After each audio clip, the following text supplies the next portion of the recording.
The Ravens Flock presents The Black Files,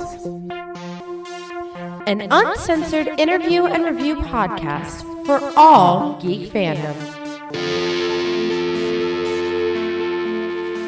Welcome everybody, friends and pals, guys and gals, boys and girls around the world. Pop a squat, pop open a cold one with all your friends, because it's Wednesday night, only a couple of hairs past 10 p.m., and you've been granted access to the uncensored and uncompromising interview and review podcast of the Ravens Flock. So, whether you're a friend or you're a fiend, boy, girl, or in between, you are tuned in to a brand new episode of The Black Files.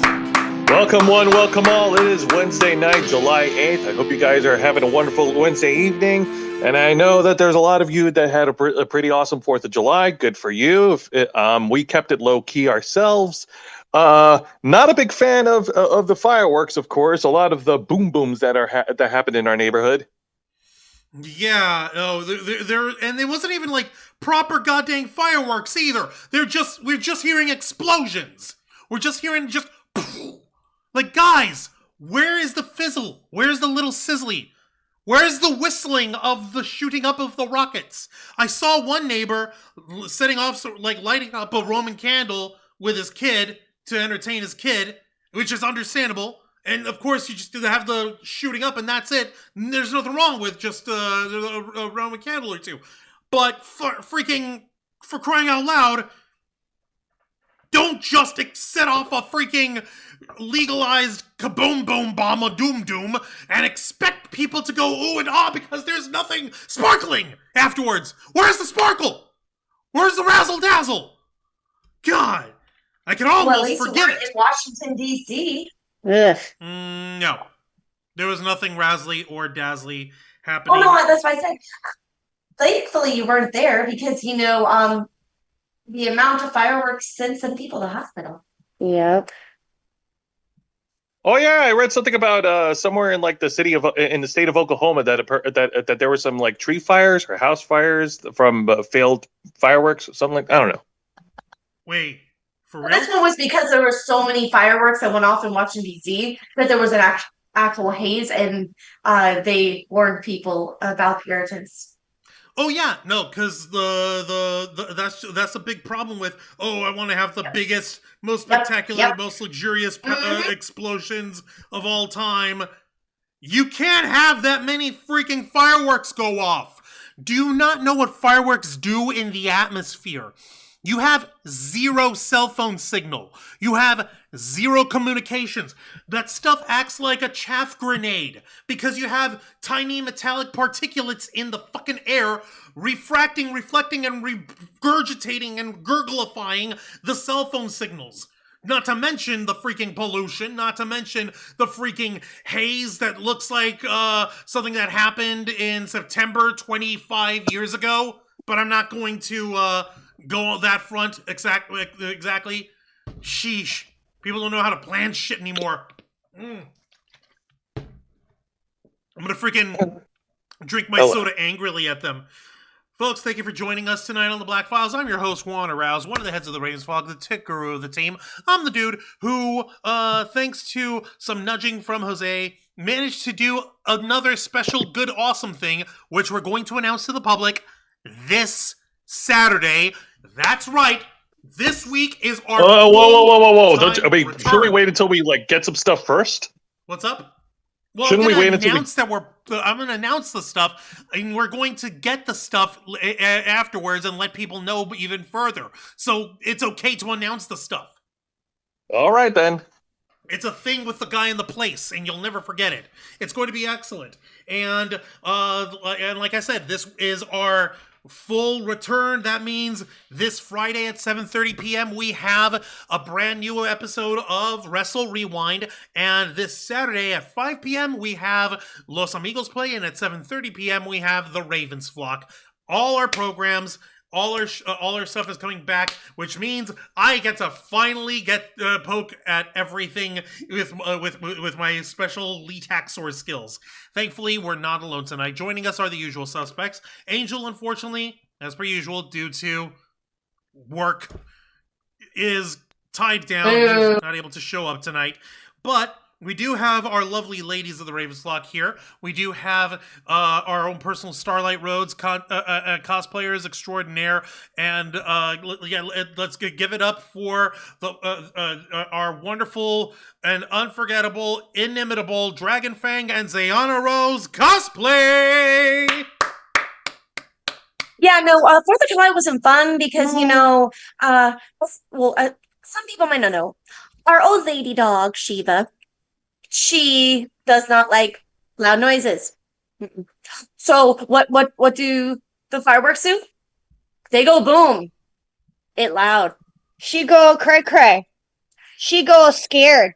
She go bark into my closet. She go bark, scratch at any surface that she can, and try to bite us. Yeah. Even when drugged. So baby was scared. Yeah, I had to drug her. Our other dog was fine. Aww. She's just like, She tries to fight the sound by biting and shaking her toy and squeaking it. She tries to fight it. Yeah, we got to see the fireworks on You got TV. to see it. Yeah. She was losing her friggin' shit in the process, sadly, but at least you got to see it. Well, I mean, she's not scared of them with a TV. But there were some going on outside that she didn't like. I don't blame you. Oh my freaking lord! I'm so Poor sorry. baby. Poor baby. Oh my goodness. I'm so sorry. Thankfully, thankfully, at least you managed to keep your little girls in one piece, and they're not absolutely losing their crap anymore. But also someone else who's thankfully not losing his crap is the founder of the Ravenslock, executive producer and content manager of our channel, host of Wrestle Rewind and the Ravenslock. Give it up for our Mr. Jose Casabona! Thank you very much for that warm introduction. Happy to be here with all my friends. Happy to be here with all our viewers who are watching and listening at home. I am the guy who just recently got into another anime series on Netflix. It's called Frieren, The Beyond Journey's End, and it's actually not bad. I have yet to watch the rest of the series, but from the first episode, it's actually really enjoyable. Like, if you like Dungeons and Dragons, and if you especially like elf creatures, then you would like this anime. I mean, the story is all about the main character, who of course is an elf, and she laments on her past journeys with her former guild as she tries to move on, to new adventures with like new people, next generation and stuff. I appreciate. And of course, we all know, elves have a longer lifespan than humans. One thing, have any of you guys, Zayana, Dragonfang, Jose? I know I told you a little bit about it, Jose, but ladies, have you seen or heard anything of the new anime that was released called Chainsmoker Cat? Oh my God! Damn it, Juan! I Heard of it. but I am not interested. Oh. Really? How come? I don't really like anything that has to do with smoking. Sorry, Yeah. personal thing. Fair, No, that's okay. fine. What about Frieren? I will watch it when the hype dies down because Yeah. then sometimes people end up killing the hype. Yeah. When they say it's the best thing, you have to watch it. You don't have a choice. And then immediately I'm like, Mm. Are When there the hype people? dies down a bit, I definitely plan to watch it. I was gonna say, are there people overhyping it right now? Because all I did was just mention that I saw it. No. No. It was when it first came out, but I still see people like going like Batshit crazy. crazy. Losing their shit. Yeah. Oh, Yep. okay. So I'm yeah, just like, yeah. and also, I mean, people just post spoilers everywhere, and I'm like, Mm-mm. Fair. if I I'll wait give you long that. enough, I'll forget I even saw that, and then I'll, No. You're right. You're right.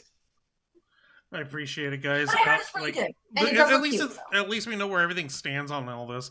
Thank you for that. Joseph, do me a favor, take care of the housekeeping if you'd be so kind. Of course. And folks, like all of our other shows, we are simulcasting on YouTube and Kick. So make sure you hit the subscribe and the follow button. Click that notification bell for all our content. Leave your questions and comments below. We'll answer as many as we can. And if you wish to go above and beyond to support the Ravens flock, then you can become an inner flocker. And for $4.99 a month, you'll have access to all the perks that comes with our membership. Juan, tell them. Well, for all the inner flockers we've got in our chat, and I know we have plenty, go ahead and show off those lovely membership badges, custom emojis, letting everyone know that you're here to help rescue the Ravens flock from the clutches of late-stage capitalism to become full-time streamers. Since 2013, we've been working hard, staying strong, making your voice our mission. The only thing standing in our way now is the fact that we have to work 9 to 5 jobs just to keep our lights on, i.e., for example, Angel being missing here. And Xeon and Dragonfang being stuck with jobs and irregular schedules and stuff, so their frequency of being able to show up on stuff is also like sporadic, like Angels. And the next thing I know, Jose might not even be able I have to a regular 9 to 5. Oh yeah, Monday, Friday. The point is, we're. Sorry, go on. It's just me laughing. The point is, At least you get overtime, though. yeah, that's true. You do get I overtime. might. More money. I might get overtime. I might get overtime. Well, I'm glad that you're getting something over here, but I'll be more than happy to to help you out in case if there's no sense of any overtime going on. But I will say this much. I know that we all still yearn for a little bit more flexibility in our lives to be able to enjoy and do the things we want, which is why we want to actually go on and be full-on streamers over here at the Ravens Flock. And in order for us to do that, we need to be able to commit ourselves full-time to this channel. But we need your help with that. And the way you can help out is by doing what you folks at home do best, which is supporting the Ravens Flock by liking our content, commenting both during and after the stream, sharing our content across social media to everyone that you know and love with an affinity for geek culture, nerd culture, pop culture, and everything in between. And most important of all, making sure that you and everyone you know and love have have yourself subscribed to us and that you've got the notification bell set to all alerts. That way you never miss a beat. So the more people that you refer us to, the more subscribers you get. The more subscribers we get, the more inner flockers come out of it. And before you know it, we'll be completely financially self-sustaining to the point where we're no longer just doing this channel for the love of the game, but also as our livelihood. With your help, we can and will succeed. You also get access to Members First and Members Only content, a special discount to our merch store, link in the description below, and you get access to all of us, the Ravens Flock, your favorite Motley Crue nerds, here to make your voice our mission by providing us your thoughts, your input, your feedback, and your ideas to better shape the future of this channel to suit your tastes and needs. We've got Sarah Serenity Magical Cosplays in the chat. Hi there, Sarah. It's a pleasure to see you again. It's been a hot minute. Thank you for joining us. Also, thank you for the $2 super chat that you threw in earlier. Thank you so much. She saying over here, plan on getting flock merch soon. Winky face emoji. Thank you for that. We appreciate it. And also, I see Christopher Justice in the chat. Yeet. Thank you, Christopher Justice. We appreciate you, bud. And also, I see Ulysses Fartknocker in the chat, who went ahead and also threw in a $5 super chat. Yay! Y'all are fantastic. I'm digging this, and it's good to see everybody again. Let me take a look here. Sarah Serenity was saying, Jose, you look like John Lennon in your photo. No, he doesn't. It looks like Ozzy Osbourne if Ozzy was bearded and alive. All aboard! Oh my god. All right. Ozzy Osbourne, man. The guy's amazing. The guy's a legend. The guy's a god of the guy's the Prince of Darkness now and forever. And the best thing, and one of the best things about him is, well, number one, his music.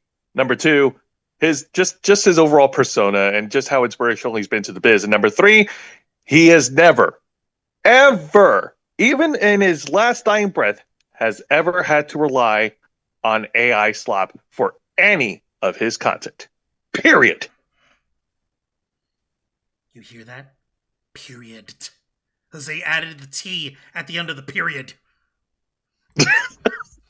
And Sarah Serenity also said, let's see. Oh, yeah. Tom wants to cosplay Chainsmoker Cat. Fuck yeah. go for it. And vote for Juan the Bun Bun for Congress, hopping for justice while spreading his cuteness. I'm not trying to be cute. I'm trying to be all freaking like serious and like intimidating the little hoity-toities over on Capitol Hill. Stop calling me cute. Stop. And Ulysses also said, damn it, I forgot to type anyhow. Anyways, hope you guys are doing well and the move went well, Juan. The move went very well. We have successfully moved to a new place. We appreciate that. Thank you very much for that. Let me take a look over here. And yeah, no, we did pretty damn good over here. And thank you again. It does mean a lot to me here that you're looking out for us, Ulysses. Let's see. Yeah, in the face of Ozzy. All right. And Jose, you are correct about that. Yeah, that's something that Ozzy Osbourne will never be inured for, and that would be usage of AI. Hell no. Oh God. So I know that I've been beating a dead horse for a little while now with the whole problem of AI generated content or the prospect of using AI data centers or generative AI and how there's AI in everything. There's probably AI in my soda now. Fucking I don't know. But rest assured, it's not gonna stop anytime fucking soon, and that's why I can't get away from it. I'm trying, I really am. And if it wasn't for the fact that we're coming back on Sunday, I'd try to talk about something else. Like, I don't know, the $1 billion wedding that happened in Madison Square Garden. We're bringing that up next Saturday, but that's a different thing. Oh yeah, a billionaire's wedding at Madison Square Garden, but I'll tell you about that later. Nope, this latest victim of the happenstance of AI is none other than VidCon, which is the premier convention of streaming to for all online video platform people. So if you're on YouTube, Twitch, Kick, TikTok, if you're on any of those major platforms, and if you're a streamer, anybody who's anybody gets to attend and go to VidCon and stuff. There's probably why we haven't been invited. We're small anyway. Who cares? Okay, so but well, actually, no. Fucking, I care. I need to actually let you guys in on how the terror of VidCon has been pervaded by AI generated content and AI generated sloperifics. I was going to originally show you the website itself for VidCon to show you everything that was happening, but they already updated it for next year, so it doesn't have anything from this past VidCon, which happened on that happened in the end of June, which was the weekend of June 27th? Yeah, June 26th to the 28th in Anaheim, California. So yeah, go fucking figure. I tried to go to the website right away, and they ain't got diddly squat. You're gonna notice something here, though. This is something that's a little bit different. Presented by Pop Store, which I don't know about you, but Pop Store, that's not YouTube.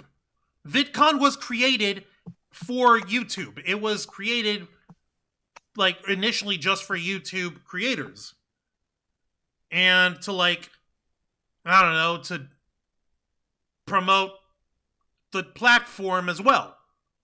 Who the fuck are these Pop Store guys? And this is the first year that Pop Store had been the sponsors for them, and I can show you that provably.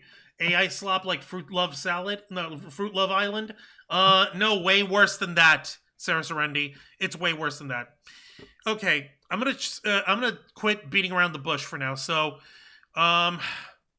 I'm gonna get us started with what the top portion of this whole situation was, which it comes to us from it was originally posted May 12th on PR Newswire by Sizen, whatever that fucking company is, and that is creator monetization platform Pop.store signs on as official title sponsor for VidCon Anaheim 2026 to unveil Echo-Me, the first agentic AI commerce platform to help creators run their businesses.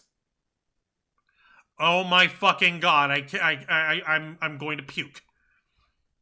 I'm going to actually puke. Help. So apparently YouTube went ahead and they said, "Hey, no, this Pop.store place, they can fucking take care of YouTube from now on. They can take care of VidCon from now on." But what the fuck even is Pop Store? Well, apparently Pop Store is these people. Get more followers with the Creator Super App. Whoa. Surprise, assholes. Yeah. And these are people who are apparently the dancing. Yeah, no, Hey, they're dancing no and idea. they're doing exercise and someone doing makeup and Okay. people doing sports. Really quick, I thought this was almost like an ad for TikTok. Yeah. You'd It kind of think that, resembles it. wouldn't you? Yeah, it does look like something out of TikTok, doesn't it? Like, if you glance at it really quick, what, like, you know, it was like scrolling. I'm like, is this TikTok? What? Surprise! No, it's not. It's not. It's not TikTok at all. No, it's not. It's just not. It's not. And I can actually tell you who that makeup artist person was. That white chick with the short dark hair that you see in the background. I recognized her right away just from the little shot that you see of her super sharp blue eyes and the tiny bit of tattoo that you see on her hand. That would be Emma Norton, who is who started up as a makeup content creator, and she's moved on up in the world. So just to give you an idea, Pop.store, the agentic AI operating platform for creators. Grow your brand, grow your followers, build a business, sell digital and physical products, create subscription So content, like go live. OnlyFans and Patreon. Kind of like combining all of that. Brands have Shopify, creators have Pop.store, AI-powered commerce built around your presence, your voice, your expertise. The AI native creator super app turned the views into a real business with Pop.store.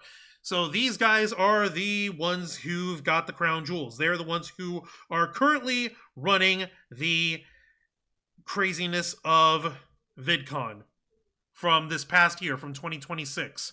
And by looks of their website, they're going to be presenting it again next year.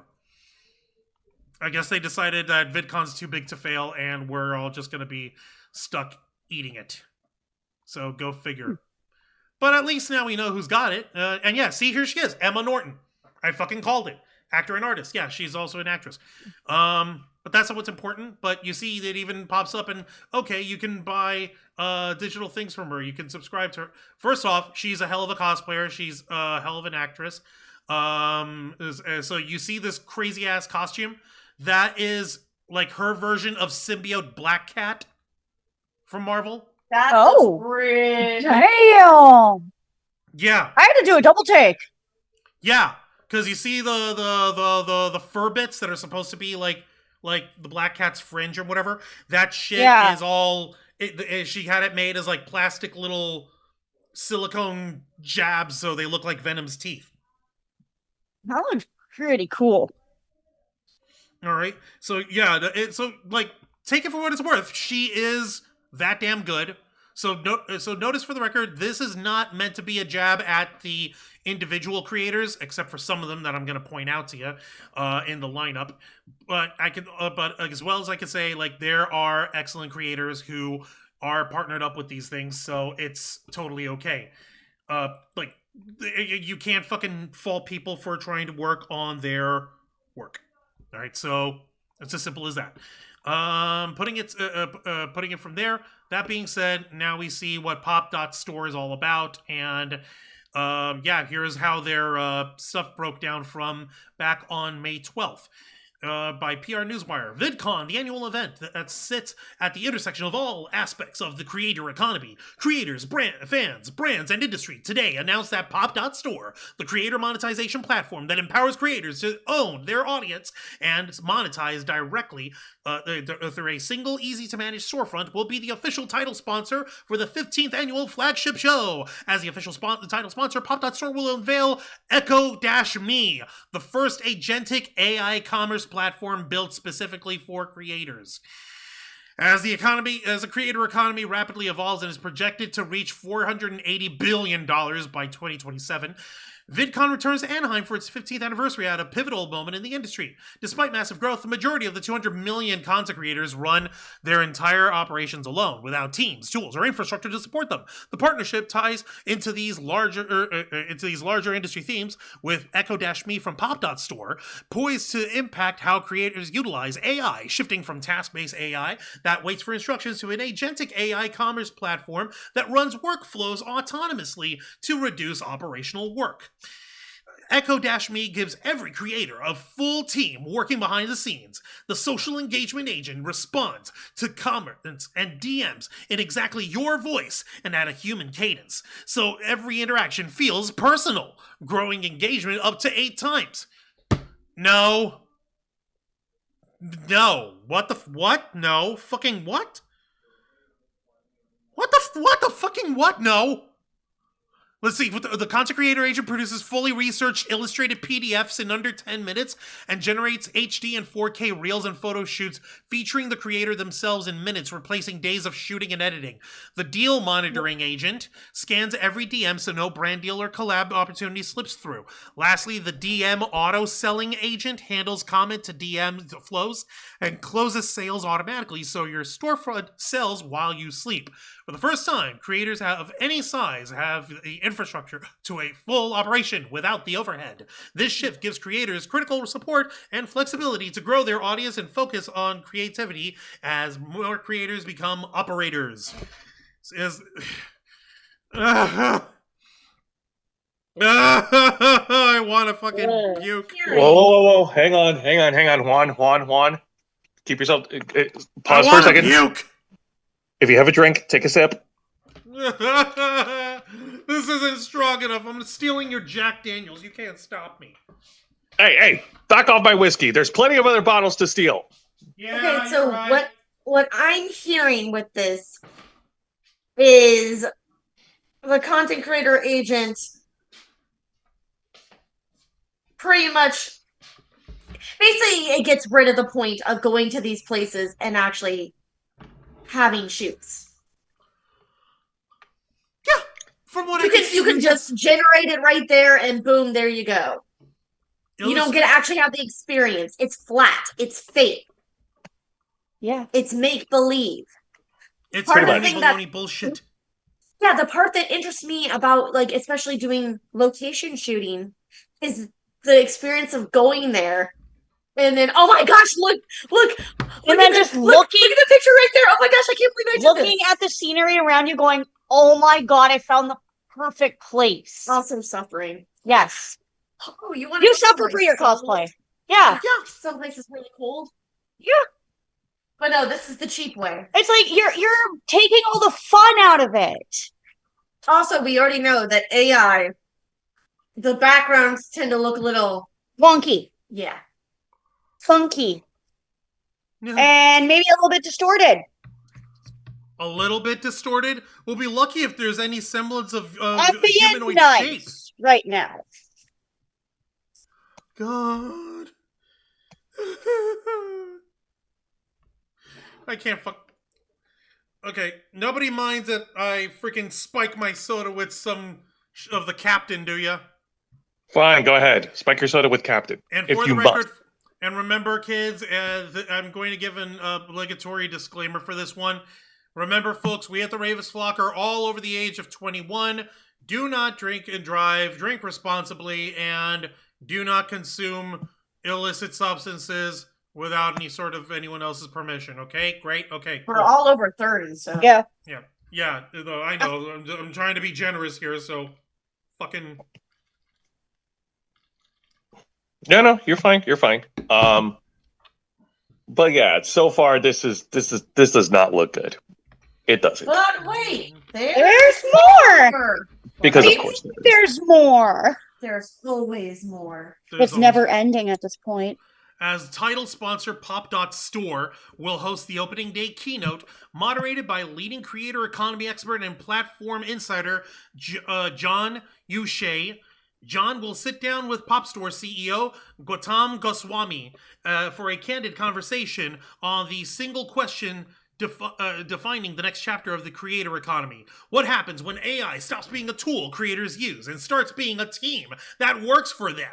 The session will go beyond theory with a live demo of Echo-Me, giving every creator in the room a clear, practical path to growing their business with AI. The keynote is both open to both creator and Pro-Pass badge holders.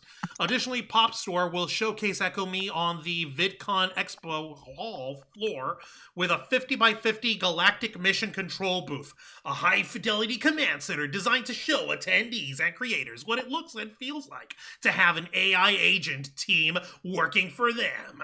Through interactive demos, visitors step inside a fully automated creator business and you see Echo-Me's 4 purpose-built agents working in concert, engaging audiences, surfacing brand deals, and converting everyday interactions into income, all in the creator's own voice without waiting to be asked. At VidCon, you see firsthand how creators are building real businesses, often largely on their own, with more passion than any other industry on Earth. The integration of AI is one of the most exciting shifts I've witnessed in 20 years of technology. With an agentic AI team like Echo-Me, a creator with 5,000 followers can now operate like one with a full team behind them. That's why we built it, inspired by everything we learned at VidCon 2025, and we are back to bring it to the creator community because we know creators need this, said Gautam Goswami, the CEO of PopStore, and comments sold. Okay. Drink up, me hearties, yo-ho. Oh God! Oh my God! It's okay. I can't get drunk. Remember, my medication keeps me from actually being inebriated. Also, Juan. Just because you can't get drunk, that doesn't mean that you're not mentally checked out. I'm fucking checked out, pal. We're excited to welcome back PopStore to VidCon in such a significant way, said Sarah Tortoretti, the vice president of VidCon. As the creator economy matures, creators are increasingly building sophisticated businesses around their brands and looking for the infrastructure, partnerships, and tools to grow substantially. This year's event reflects that evolution, bringing together the platform, services, and innovators, helping creators scale their operations, deepen audience engagement, and define the future of the creator economy. Bitch, what are you thinking? Ah! Why would you? What the fuck?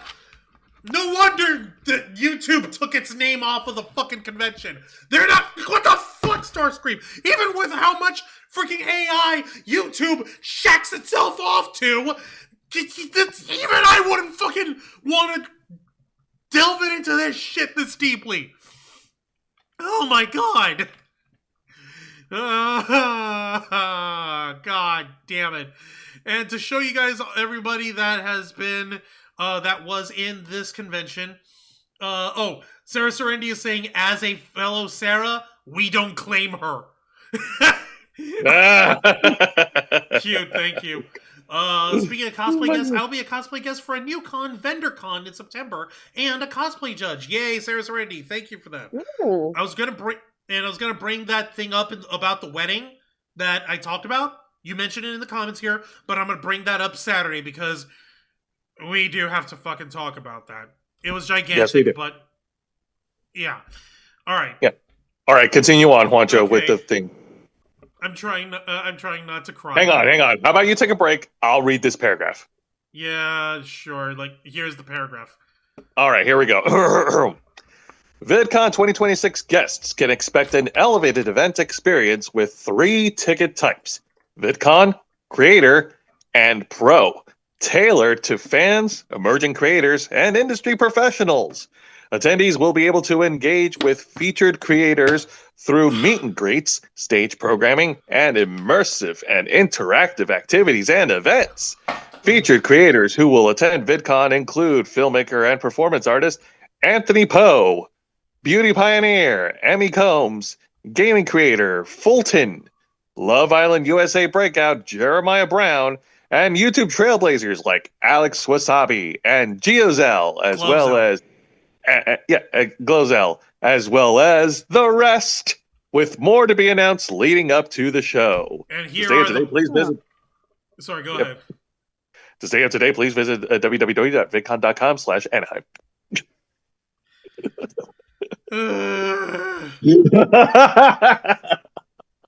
I'm not reading off the whole fucking list. And the rest. I want to die. No. No, you don't. I can't die. But I can share this Mashables, Mashable article that actually had the lineup of VidCon this year. And yeah, this came out at the beginning of last month, June 4th. So y'all can see everybody who was there. So last year's creators like Hank Green, Red Lake, Grace Helbig, Tyler Oakley, and the Smosh co-founders Anthony Padilla and Ian Heckox were honored during VidCon's first annual Hall of Fame. This year, creators Markiplier, Philip DeFranco, Michelle Phan, and Cassie Ho were just announced as this year's Hall of Fame inductees. Yay, good for them. I guess, yeah. Let me see here. So yeah, fucking Markiplier was there. God damn it, poor Mark. Mark. Come on, let me fucking see the full list. Are you fucking serious? Fucking Mashable didn't even fucking do the... Oh, here's the rest of the fucking thing. Okay, here's the rest of them. I'm gonna tell you right now, I'm not going to recognize, 90% of these fucking names. So, I'm just gonna go down this list. Jose, give me random fucking, little background doot-de-doot music. Okay. A Cookie God, Aaron Burris, Adam McIntyre, Adrian Vasquez, Amesy, Alberta Tech, Alex Ojeda, Alex Wasabi, Alan Pan, Andrew Wasabi, Andrew Wave, Anna de Guzman, Anna G, Anna McNulty, Annoying Orange, Anthony Games, Anthpo, Anything Alexia, Oddity, Auntie Charlie, Austin Evans, Austin Springs, Bailey Syrian, Beth Cast, Blazer Plays, Brandon Rogers, Dianara, Brody Animates, Carter Charter, Cash, Kalis, Jenk Huger, Chad Wildclay, Cheap Pickle, Cheeky Boyos, Crispina and Amber, Circle Tunes HD, Corey Sue, Koi Peso, Crebus, This cannot Cup continue. Toast, This Doya, cannot continue. Dang Matt Smith, Death Battle, Derek Shaw, Dimmock, Doris Jocelyn, Drex Elite. Oh, wait, hang on a minute. Stop for a second. Not Death Battle. Oh, God. These motherfuckers got suckered. Yes, they got suckered. That almost sounded like Katamari. Just letting you know, Jose. It sounded like you were doing the title screen to Katamari. Katamari. Yep. Oh my god, yeah. All right. Continue while I do the jingle. Thank you for that. Where the fuck was I? Yeah, Drex Lee, Elliot, Emmy Combs, Eric, Esther Brock, Fizzy, Fulton, Funky Frogbait, Gabby Girl, Gianna Maria at G Wizzle, Ginger Pale, Glozell, Gohar's Guide, Haminations, Hannah XX Rose, Harley Morenstein, Hugh Warren, Ibella, Inbora, Infamous Swoosh, It's James Seo, JT Casey, Jalen Shu, Jeffrey Bui, Jenny Hoyos, Jeremiah Brown, Jeremy Hutchins, Jessica McCabe, J-Man Curly, Jolie Live, John Casterling, Juju Wonder, Katie O'Lee Roberts, Casey Esser, Kat Bono, Katarina Bogus, Kelsey Davies, Kenzie Yolas, Kina Sue, Kylan Young, LOL Podcast, Lana's Life, Law by Mike, Let Me Explain Studios, Rebecca Parham, Lacey Shops, Leanna K, Movie Kim, Manny, Matthew Beam, Mackenzie Brook, Megan Plays, Melomet, Merrick Hanna, Mikey Angelo, Muffin Juice, Nathan Kessel, Nevada, Nick Lamau, Nick Koser, Nick Wilkins, Nico Grigg, Nicole O'Rourke, Old Ball, Paco de Miguel, Paul Too Real, Pete Montzingo, Prajatka Kohli, RJ Sue, Rachel O'Cool, Ray Plays, Rebecca Zamolo, Reza and Push Khan, Rosanna Pancio, SML, SS Sniper Wolf. Oh! Yeah. Can we pause for a second to boo this person? Boo this hag! Boo! I'm gonna throw my soda bottle at her. Boo this person, etc. Wancho, please be careful when you're throwing objects in there. And folks, for the record, if you don't remember who SS Sniper Wolf is, first off, bless you. You're better off. And secondly, I'm about to curse you because I'm going to remind you of her. She's a phony-ass person who doesn't even do any real effort in her own reaction videos, which is her bread and butter. She doesn't even watch the shit. She sends it off to someone else. They write out her fucking summary and with time codes and everything, and she just reads the summary while playing the thing. So she doesn't even fucking bother watching the stuff. That just goes to show you the level of laziness of SS Sniper Wolf, amongst other things. But like I said, you're fucking better off. Also, no, you're not, because I just reminded you she existed. Fuck you. Let's see. Sambucha. Jose, get back on the music. Samuel Donner. Zava, shut up, I'm talking. Wait, hang on a minute. Shut up, I'm talking? I said Daria Ray from TNA Wrestling? Seriously. Socks for One. Sophie Bellardi. Stanzi Potenza. Steak. Stephen He. Sydney Morgan. Taylor Santos, the Aspie World, the Besties, the Goddess Boys, the Manny, the Professor, the Valentine Brothers, the Yuf Family, the One Shoe, Tonio Gujardo, Tony Talks, Trick Shot, Tubbo Nugget, Unsighted, Uwu Cute Single, VMT, Valerie LePleche, Vi Quaint, Wally Bear, Yikes, Yo Angelolo, ZHC, Zach Justice, All One Craft, Jack and Jellify, and Tiny McDude. What the fuck? Yeah, and Tiny McDude. There we go. That's all the fucking creators. I don't care. Do I get an A? Do I get an A for music? Do I? Be quiet. Yay. I got a B for dropping the beat. Anyways. So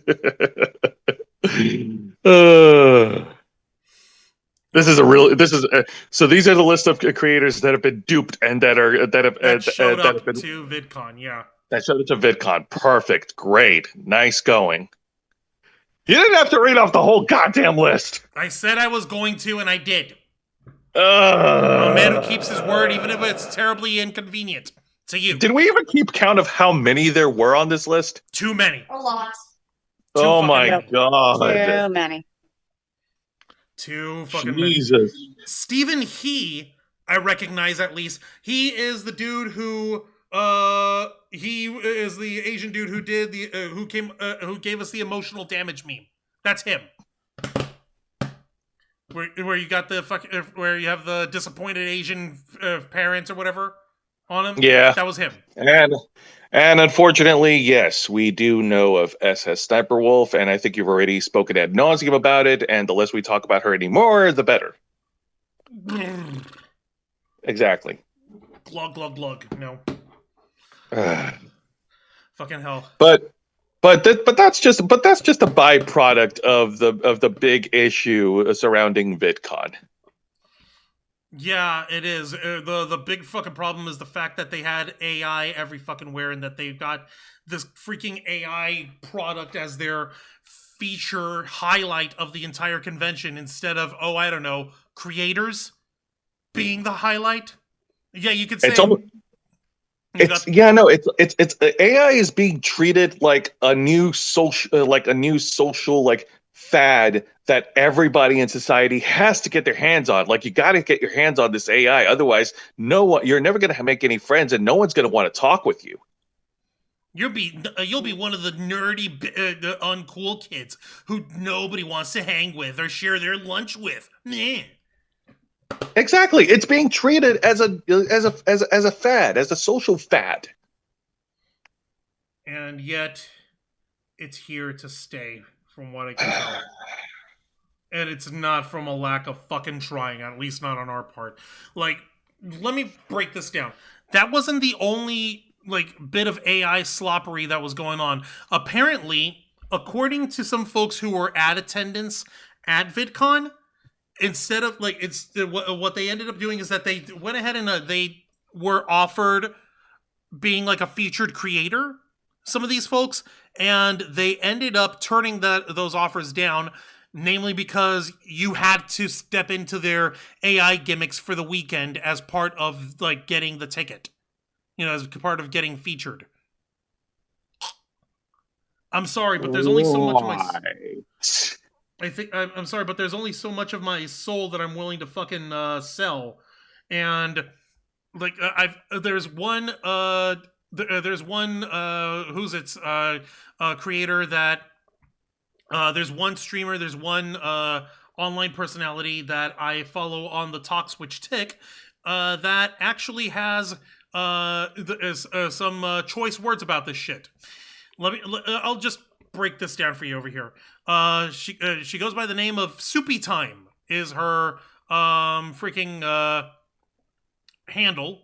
So yeah, she's got a pretty decent sized following on here, like 5.2 million followers. So I don't know about you, but that's kind of a big deal. Like, this is literally one thing that she brought up. Remember when they tried to... Remember then they tried to normalize meta glasses by giving every creator at VidCon a free pair, thinking that would make a non-consensual recording trendy somehow? And this was the fucking meme that she went ahead and... Do not cite the deep magic to me, witch. I was there when it was written. Yeah. They were trying to bribe people with fucking meta fucking glasses, man. Remember that? You know what's really painful though? The actual functionality of meta glasses would be badass if it weren't for the fact that they also run using AI generated algorithm shit. Meaning that shit collects data on everybody that you look at. So that's fucking terrible on its own face. I'd be fine with glasses that are just there for recording. As a matter of fact, if I had my way, Joe, Zayana, Dragonfang, if I had my fucking way, I would get set up with a pair of meta glasses with my prescription, and I would only use them if we're streaming at a con. So you get so you actually get point of view. That way you can have that way instead of being held down with a phone or a camera in hand, I could just have that and we would be seeing. And I would have like a freaking sign next to me saying like, "Hey, you're live on the Ravens Flock on YouTube, Kick, whatever." That way people know that they're being looked at on the internet. Right? Right. Like that's at least some form of fucking ethical, right? Yeah, of course. Fuck. It's within the confines. Fuck.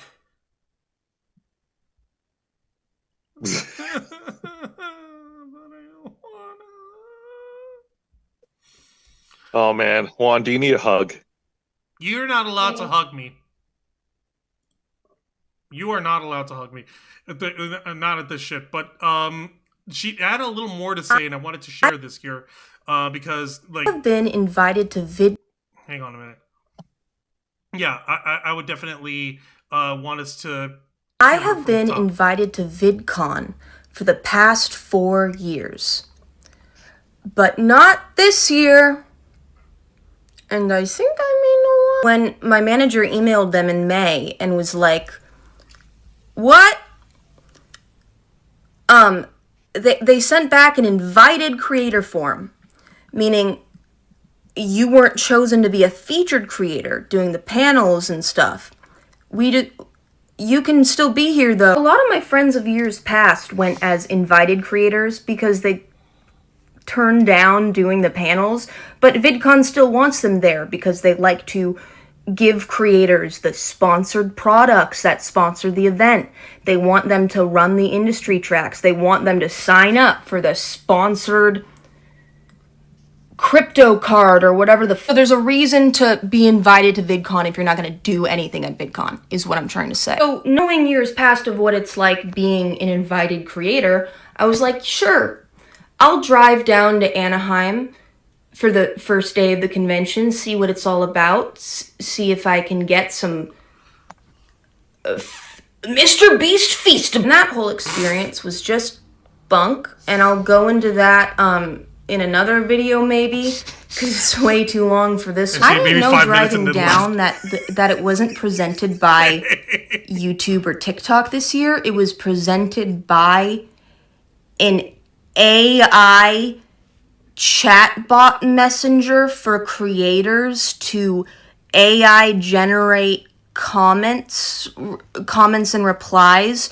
to their fans for them so that they don't have to do it. I'm in this like a whole lounge hall area with like 100 people in there, and I'm seeing no one I know, mostly high school age creators. And I'm thinking thoughts. Yeah, she's definitely one of us. Sorry, no, like, I'd forgotten that she fucking burps halfway through this fucking thing. I'm like, okay, yeah, she's definitely a fucking nerd. Who cares? Oh, those Lord. were the thoughts. And typically at VidCon, I bump into 30 of my mutuals. You know, it's one of the best parts of being at VidCon. Should have checked before, but I go home and look at the featured creators list. I am mutuals with about 4. 2 to 3 of which are in my kind of comedy sphere wheelhouse. And it's only after all of this that I kind of suddenly realize, oh, Ned Fulmer, you know, Sniper Wolf, you know. And then I've been getting all these videos on my For You page of attendees of VidCon saying this was the last VidCon they'll ever go to. This was the worst VidCon ever. The sentiment in these attendees' videos is always the same. No one I like was there.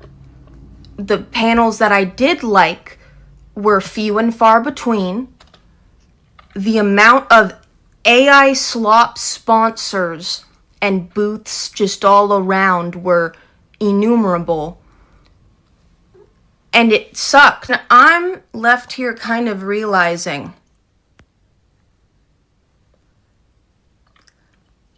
I think they only invited the people they thought would be down with the grift.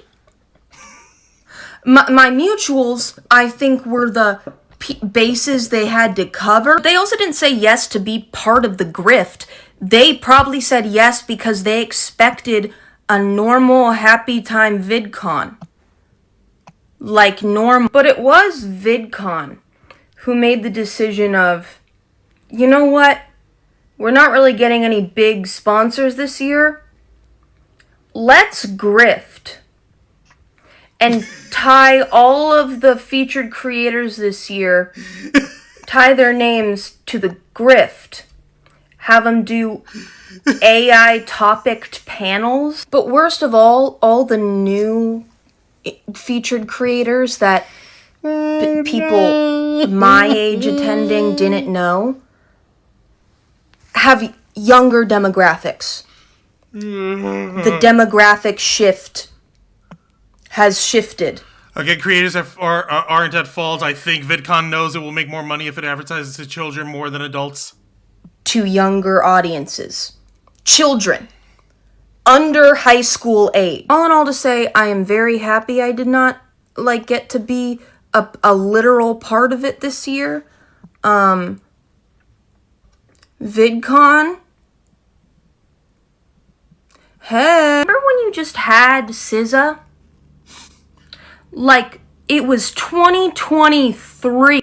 Because you actually had an audience of conscious young adults that would care about SZA.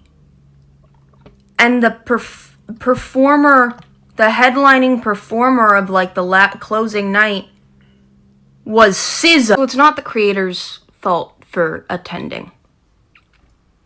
It's the Green brothers' fault for selling it. Hank Green and John Green. I blame you. You are at fault. I have been... Jesus.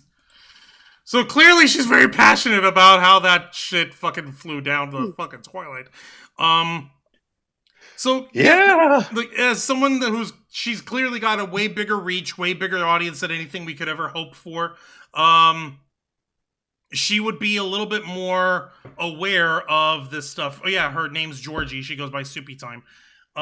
Sarah Serenity also, real quick, mention. I'm going ahead and bring it up. She went ahead and sent us another $2 super chat. Yay! God almighty. She said, better mention Scaradice or Juan gets the onesie. Scaradice is coming soon. I don't remember the month. Give me a minute. There. October. Let me see here. Scaradice.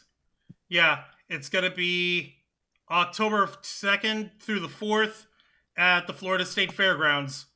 And it's presented by Howl Scream from Busch Gardens. So, yay. I don't have to do a onesie. And also, Norman Reedus is coming, minus his funky fetus. Lol. Okay, so yeah, you don't get to put me in any onesie. Ha, take that. So, hang on. So, like I mentioned here,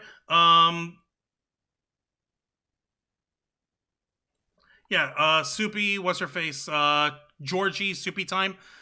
She has a much bigger audience, so she's got more people helping her with her brand deals and stuff. So this isn't the only thing that she does, which is on TikTok. She's also on other socials doing her thing, doing her deals. So she, I hit the wrong thing. There we go.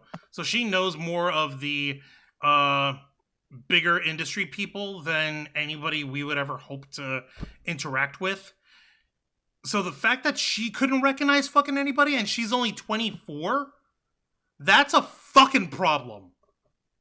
That maybe only 5 people that she that she was mutuals with, maybe.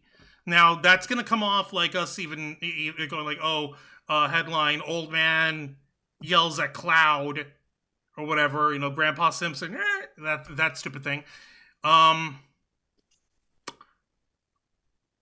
But what I cannot forgive is the folks who are clearly well-seasoned, well-known people in the world of streaming who are going to go ahead and jump on that shit like SS Sniper Wolf, and she's a fucking grifter. She's lazy as hell.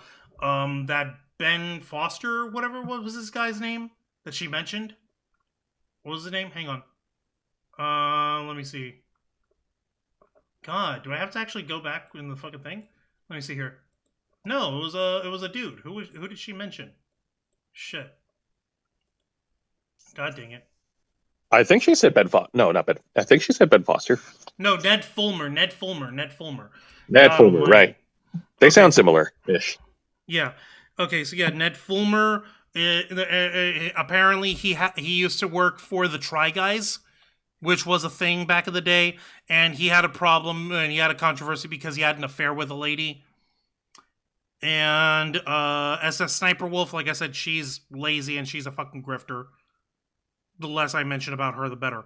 And to answer Sarah's question about what the fuck is grift, grifting is literally like trying to sell merchandise and trying to sell products and stuff that you don't believe in and pushing it fucking hard on anything. Like, anytime you see a featured creator or somebody at an event or a convention or whatever, 9 times out of 10 they're there for free because they're promoting something, and you can count that as a grift, but at the same time, the level of grifting depends on how blatantly unnatural and unconnected with everything else that creator is known for would do. Like, imagine if us here at the Ravens Flock, if we suddenly started promoting if we suddenly started promoting a company that does AI shit, knowing that our stance for many years has been fuck AI. But if we jump in and say like, hey, use this new AI tool, and if you use it with our sponsorship code Ravens Flock Eat My Ass or whatever the hell it is, then you get a $9.99 discount on your first order or whatever the fuck. That's clearly fucking grifting. That's clearly us selling out. We don't sell out. No, we don't sell out. We sell stuff. We are willing to partner up with different people in order to promote stuff. So there's that, but we're not fucking selling out our actual morals or actual principles on anything. So that's just showing you an example there. The other guy that I mentioned, his name was on there, Cenk Uygur. I mentioned that, C-E-N-K Uygur. There's a reason why I know how to pronounce that guy's name, and I'm a little bit depressed over here about it, but at the same time, you guys probably wouldn't be surprised. This guy who showed up at VidCon, I'm gonna show you guys over here. You see his like this. This is from the Wayback Machine, by the way, for VidCon 2026, since the convention page doesn't show it anymore.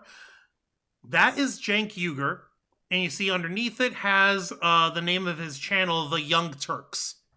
All right, and to give y'all an explanation, how the fuck do you know how to pronounce this guy's name? It's because The Young Turks is supposed to be a YouTube channel that's like left-wing or progressive leaning news. So it's like the opposite of fucking like Fox News channel, or the opposite ideologically of One America News Network, you know? And this guy, he'd been running this for many years. Sorry, ladies, go ahead. I didn't mean to cut you off. I actually follow them on Facebook. That was like a long time ago, and I completely forgot about them. Right. Okay. So you know these guys mostly. Okay. Yes. Here's the problem.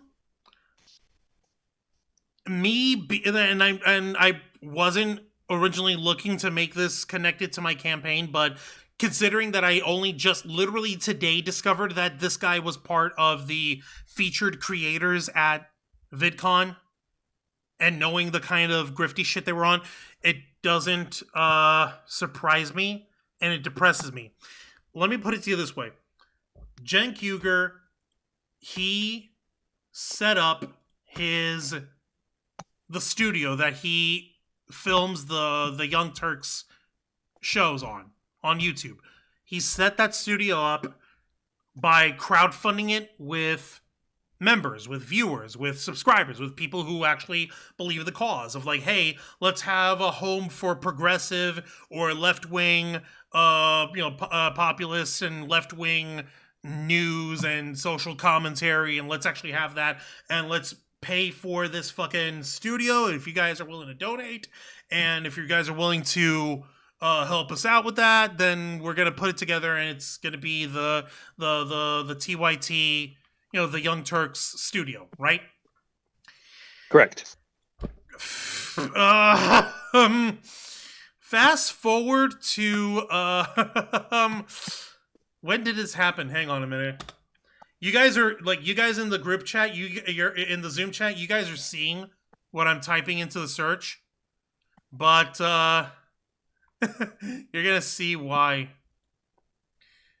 A couple years back, and not even a couple years back, it's more like 2024, 2025. Yeah, 2024. Cenk Uygur, the guy who runs the Young Turks, had basically taken a partnership deal with Polymarket, the fucking online fucking create like the online betting gambling site for, they call it a prediction market for you're predicting something that'll happen in the future. No, Polymarket is basically a gambling site.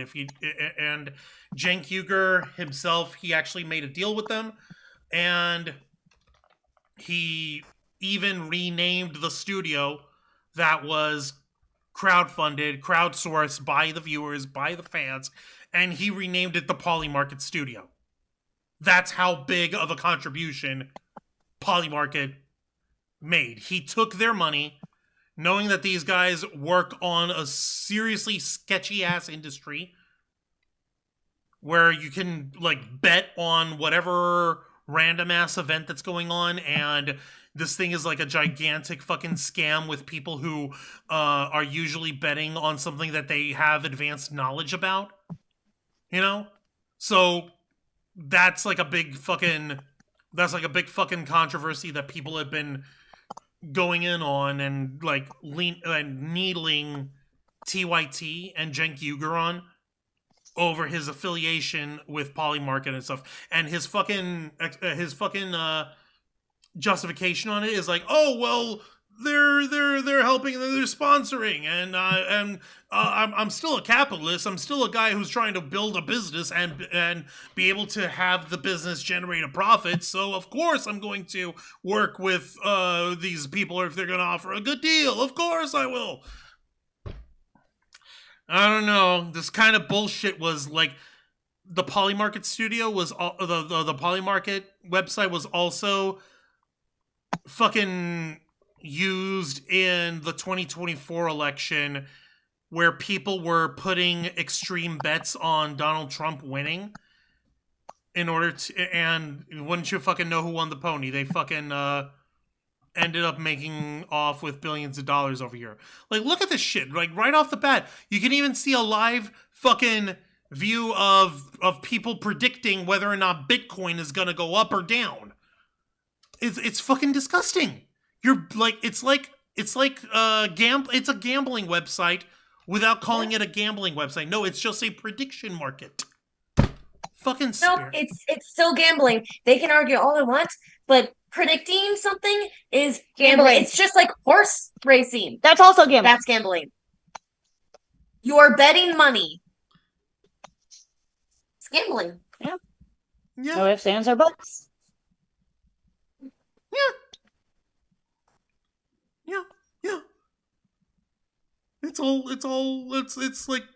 It's a fucking nightmare. It's fucking ridiculous. It's fucking dumb as hell. It's fucking messed up. It's nerve-wracking. Yeah. Yeah. And to think that fucking people jump in on this stuff and buy into the scam and buy into this grift, buy into this stuff. Like, look at this shit. Okay, there's a market of GTA 6. What will happen before GTA 6? Sorry. Look at what fucking people are predicting. Oh, a new album by Rihanna. Or a new Playboi Carti album. ChatGPT 6.0 released before GTA 6. China invading Taiwan. What? Oh my lord. Yeah. Bitcoin hitting $1 million. Another pandemic. Jesus Christ returns. People are actually betting that Jesus Christ will return. Go back to that. Wait. Sudden. What the? Wow. What the hell? Yeah. Like, this was as of 100% increase. Yeah, it's disgusting. Like, you see over here on the fucking website, you see up on the score how there's like, okay, there's only a 19% yes November, and then straight over from November over to November, December, all the way through now, 50% increase of people betting that Jesus Christ will return. And look at the volume of the amount of numbers, of the amount of money people have in this betting pool, in this prediction market. $23,163,449. Ew. And the rules saying This market will resolve to yes if the second coming of Jesus Christ occurs before Grand Theft Auto 6 is officially released in the US. Otherwise, this market will resolve to no. If neither occurs by July 31st, 2026, 11:59 p.m. Eastern Time, this market will resolve to 50-50. For the purposes of this market, release refers to the game becoming publicly available for purchase or download in the US. Early access, beta versions, or other forms, pre-release availability, or leaks will not count as an official release. If the release is only for certain consoles, i.e. Xbox Series S or X, it will count. The resolution source for GTA 6's release is official information from Rockstar Games or its parent company, Take-Two Interactive. The resolution source for the return of Jesus will be a consensus of credible sources. Now, what the fuck is to stop a whole bunch of psychopaths who have their fucking money in this poly market shit to say, like, oh yes, Jesus Christ is returning, and he's returning at the end of this month. Of 2026. Oh my god. Sometimes I laugh at these dumb things, Juan, because if I don't, the only other alternative is to cry. So these are the kind of shady shitters that Cenk Uygur of the Young Turks is in bed with. And fucking what's his face, and he fucking took money from them. So naturally, going to VidCon where they've got AI out the wazoo, yeah, Cenk Uygur's gonna fucking sell out to that. Oh hey, there's a new AI company that's going to be working, and they want us to promote our channel. Of course, I'll be happy to sign up.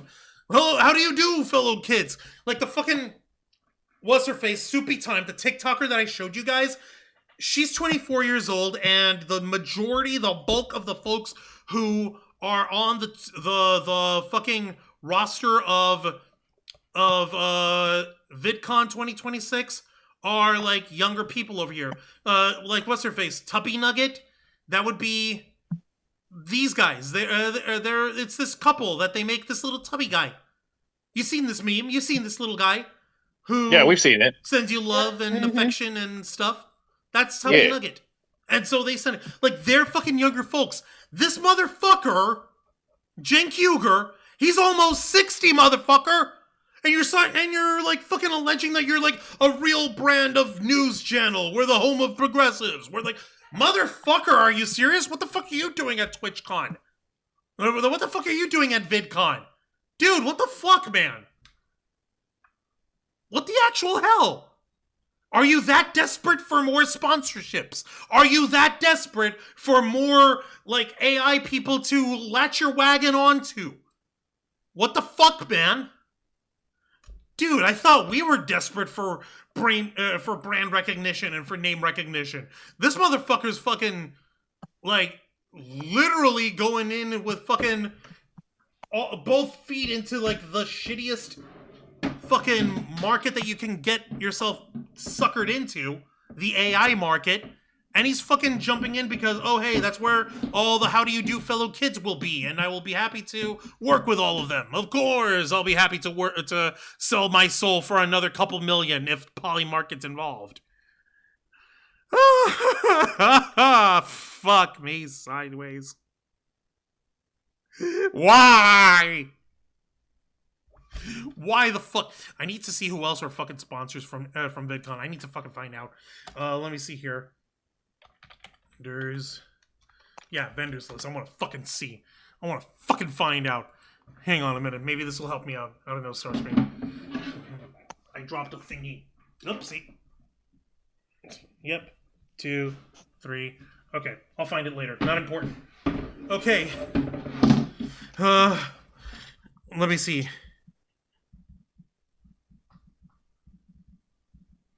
Okay, so I'm going to show you guys this other nice little website. While I pull that up in the chat, I'm double checking here. Oh yeah, Sarah Serenity was also saying, here's a theory I have. VidCon mainly invited creators and gave ones a spotlight that support AI. The newer generation use AI and ChatGPT and fucking use dumbass memes such as 6'7", I appreciate her passion. Norman Reedus, Sean Flannery, Jeffrey Dean Morgan, and Lauren Cohen. Okay, yeah, are going to be guests at Scaradice. Lauren Cohen, she was also on The Walking Dead. So, okay, we got a nice little Walking Dead bit. But I'm going to get back on the on this bit over here. I want to see who all else was included at this shit. Wait a minute. Oh, god damn it. Expo Captive is just an aggregator for fucking things. Sorry about that. Never mind. Let me actually fucking pull this down. I apologize. I said I apologize. What the fuck, man? There, remove. There, Jesus. Some people have too much money and too much free time. You're not wrong, Sarah Serenity.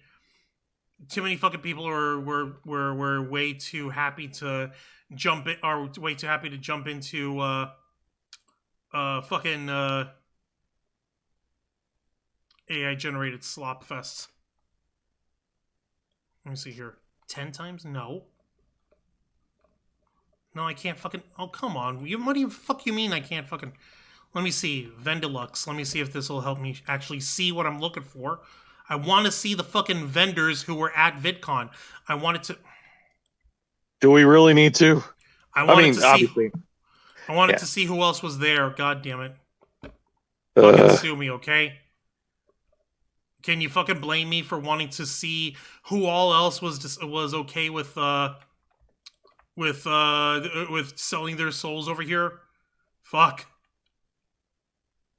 So wait for us next year to sell our souls at VidCon.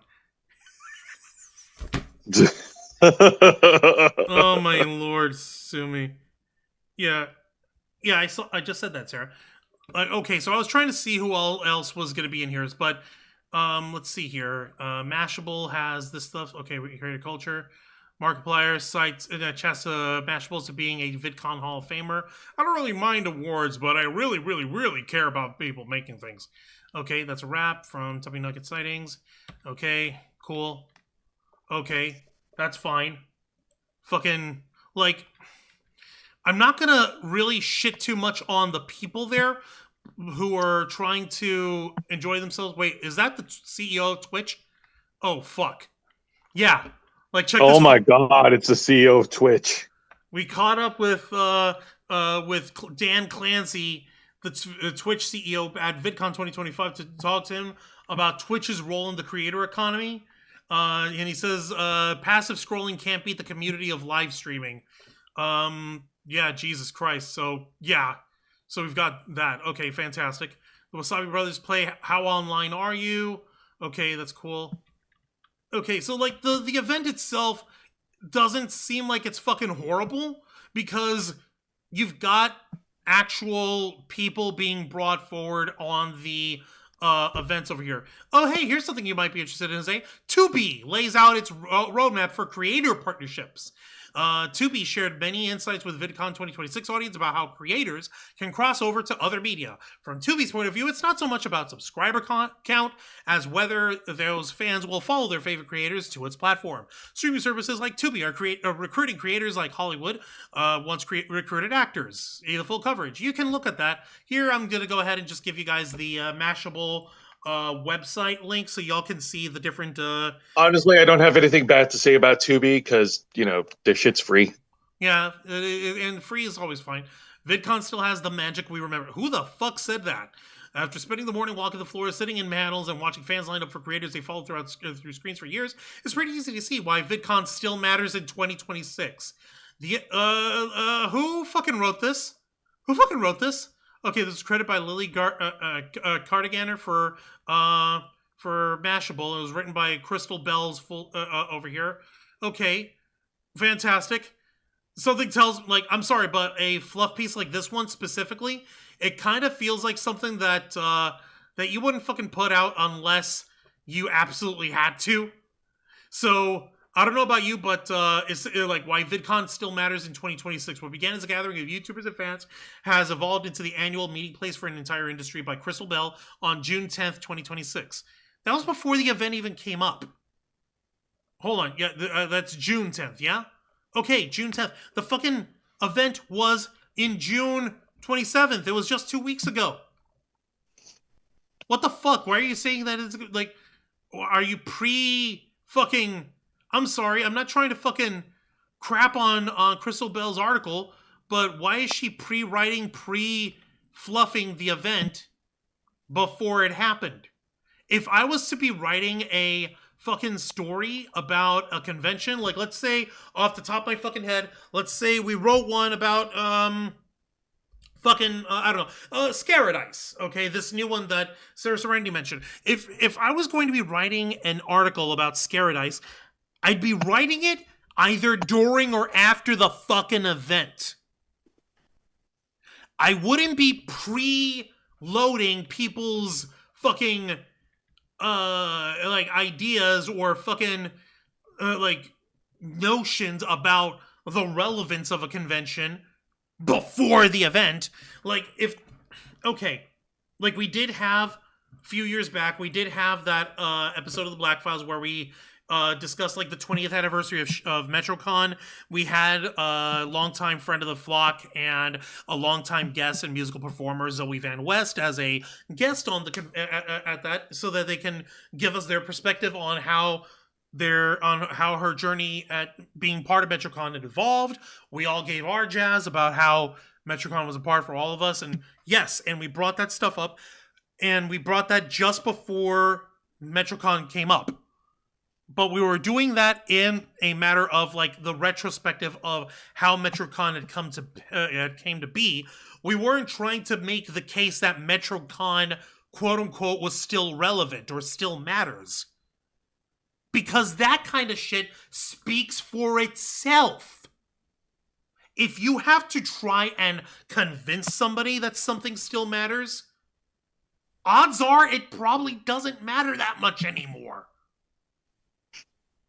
I hope I'm making sense with my logic. Am I fucking making sense? You are. No, you are. You are making the most sense right now. Okay, because maybe this shot of the little swig of the captain that I threw into my soda bottle over here, maybe this is starting to actually affect me a little bit, and I feel like I'm taking crazy pills, which I am, but not exactly. But that's not what the point is. The point is this, like, you don't pre-fluff a con. Take it from somebody who's been a journalist as part of the Ravens flock for over 10 years.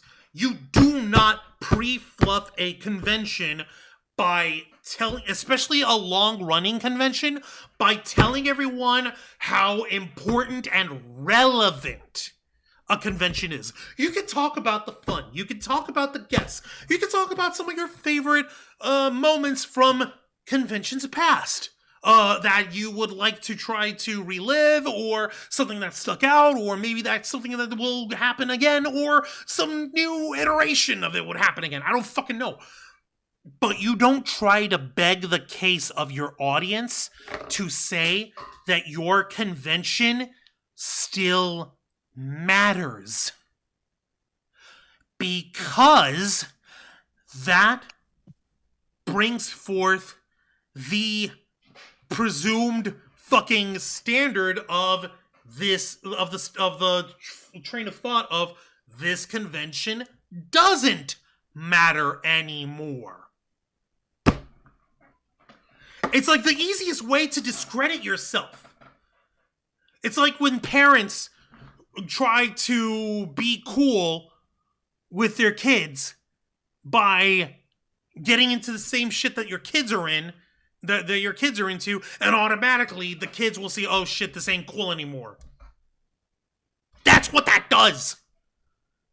It's how do you do fellow kids in writing form, in written form.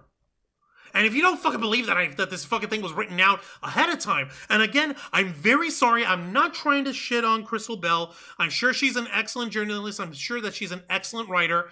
But it literally says it in the fucking end of the article at the editor's note on there. Mashable will be on the ground at VidCon 2026 from June 25th to June 27th, covering the creators, trends, and conversations driving internet culture, from breaking news and creator interviews to industry insights and live updates. Okay, then give us this fucking thing, after.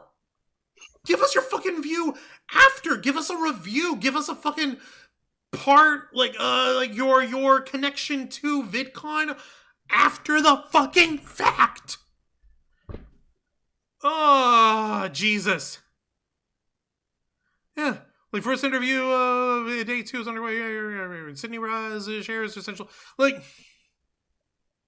bringing these little highlights of, like, the VidCon Hall of Fame shit, you can do that. And that would be more relevant because that's shit that's happening during the event. That's happening during the convention. Or you can bring it up afterwards to tell people about it. But not before, because Jesus fuck. I'm sorry, but like, I really promise I wasn't trying to be mean, but I'm fucking being mean. It's part of telling the truth, Watcher. Let me fucking, yeah, like I'm.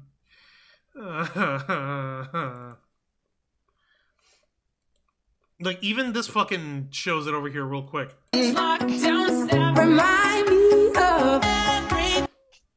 Like, you can actually see it here in the VidCon TikTok video that they had over here. So they showed their Hall of Famers all getting point of view. It's your algorithm in 2016. Right? The only one I recognize is Markiplier. I'm sorry. So you don't recognize Philip DeFranco? That guy? Nope. Okay. Well, he's been like a big news guy in online news for forever. So, okay. I understand. So yeah, there's him and Cassie Ho and Michelle Phan. Those were the Hall of Famers that they showed over here. So, like, pre-fluffing a convention by talking about its relevance is one of the easiest ways to get the idea into people's heads that your convention isn't relevant. Imagine if MetroCon, which is coming up at the end of this month, imagine if they got somebody to say that, oh, MetroCon after 22, 23 years is still relevant today. Like, that's going to make everybody immediately say, like, okay, MetroCon's too passé, it's too old, it's too irrelevant, it doesn't matter anymore. That would be like a death nail on a coffin. And it'd be fucking terrible. That's why you know that MetroCon would never do such a thing. Because even after they fucking changed stuff up with, like, the end of the anime human chess match and like as their featured, like, stage show, then they changed it with what was it, the Dream Fight Live. Yeah, thank you, Jose. Dream Fight Live. Thank you. I'm sorry, I continue forgetting the name. I'm sorry, it's not on purpose.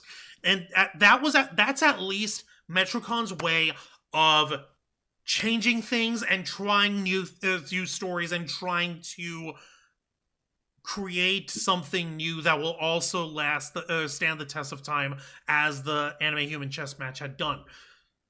That, at the very fucking least, is still something that you can point at and say, hey, MetroCon is continuously evolving, is continuously changing with the times. It's continuing to stay relevant on its own, and it doesn't need to draw attention to being relevant. It doesn't have to say, hey, we're relevant. It does it through its actions. The folks who run MetroCon are doing it through their actions, through the way they organize the event, and that is fucking commendable. You know, that is still freaking, that's still doable, right? Yes. Yes. VidCon! They don't have to say anything. They don't have to brag or say anything about it. They let their actions speak for themselves. I'm gonna take your UPS package, Jose, and I'm gonna throw this at VidCon. Okay? I hope you don't mind. Oh God, no! Leave my UPS package alone. Come on, man. Fucking hell, ladies, help me out. I'm not drunk enough. Oh wait, I can't get drunk. I'm not inebriated enough. How's that? Oh, please. Let me help you with by saying, oh boy. Uh, But I'll be honest, I never even heard of VidCon until now. yeah. You're serious? I haven't either. Yeah. Yeah. Okay. Yeah, VidCon has been around for years. Many I've years. never No. once heard about it. Okay. All right. Then again, in our defense, we mainly focus on, anime conventions. So Fair. yeah. That's okay. That's understandable. I don't blame you there. With how like the way VidCon works, it's a convention for streamers and content creators and those guys. So I get it if that's not like your wheelhouse on there. You'd think that they would at least have some kind of feature for VTubers or some shit. But no, you don't have VTubers showing up. Or any VTubers appearing as like fucking creators at VidCon. There's no hint of them. There's no fucking sign of any sort of VTubers, which you'd think, hey, with a space of streamers fucking going in and making their shit like well known on streaming platforms like Twitch or YouTube or Kick or streaming on TikTok or wherever the hell else folks are streaming on, you'd think that there would be a spot for like VTubers or a highlight for them. But nothing. Nathan. Nada. What the shit? Like, it's fucking... It's almost like they're going out of the way not to have any VTubers over here. Also, I'm showing here there were some people in cosplay, although I don't know how much of this you can count of it. It's kids cosplaying Jujutsu Kaisen characters. But let me see here. That's nice. The anime podcast we didn't know we needed. Okay, but if Goju, Sanji, Sukuna, and Zanka actually had a podcast, we'd call it Main Character Energy. Only at VidCon could you stumble across the anime multiverse. This crew of cosplay creators crashed the Mashable booth for a chaotic podcast challenge. Fucking, let me see here. Yeah, YouTube says the secret to success is not their algorithm, it's your audience. When you have a question about the algorithm, I encourage you to replace the word algorithm in your question with audience. I don't fucking think so. No, the fucking algorithm is still a fucking element on this shit, man. Don't try me with that. Okay, so I guess these kids in cosplay were just there to fucking cosplay. I'm sorry, they didn't give me much to work with here. I'm sorry, I just don't see why there were anyone who's going to be talking about this shit. But no, there's no fucking...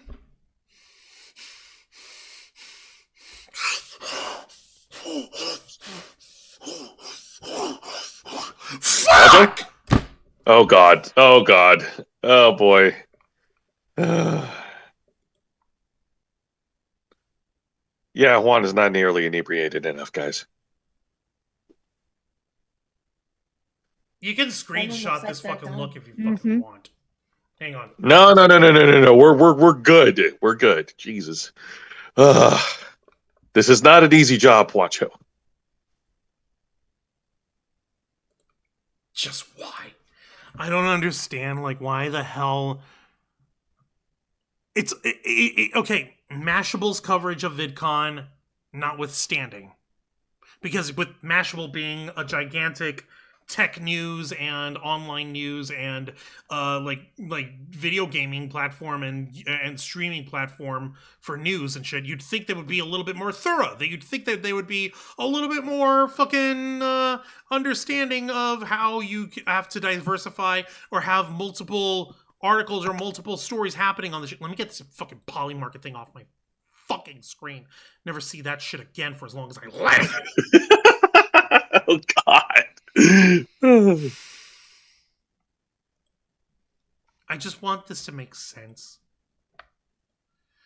And giving into making everything revolve around AI slop fests. Literally one of the fucking features of the fucking Echo Me fucking app that Pop Store is pushing is fucking like, hey, here's a personalized fucking AI tool that will speak in your fucking voice and answer to your fucking audience. Imagine over here, I've got I've got like Kyle Canada's in the chat, by the way. How's it going, Kyle? I'm sorry for not bringing you up earlier. Imagine if we sent, like, if we had Kyle set up and he decided against his better fucking judgment to sign up for our AI tool platform thing, and he sends us a DM. Imagine if there was some flat ass fucking voice DM of Angel without any of his soul, without any. That would be the actual AI Angel actually answering him, and it would be a fucking mess, and it would be fucking disgusting because there would be no life. It wouldn't actually be natural to any of the fucking stuff that we discuss or any of the content that we make on our channel or any of the games we talk about or nothing. Hi, kid. And